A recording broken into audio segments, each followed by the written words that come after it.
AQSh Green Card dasturini to'xtatib qo'ydi. AQSh rasmiylari Green Card lotereya dasturini to'xtatib qo'ymoqda, deb e'lon qildi AQSh ichki xavfsizlik kotibi Kristi Noyum.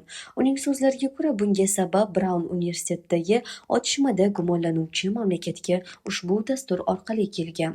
Prezident Trampning ko'rsatmasi bilan men darhol USCISga, ya'ni AQSh fuqarolik va immigratsiya xizmatlari amerikaliklarga ushbu dasturdan endi zarar yetkazmasliklarini ta'minlash uchun DV1 dasturini to'xtatib qo'yishni buyuraman, deb yozdi u X ijtimoiy media platformasida.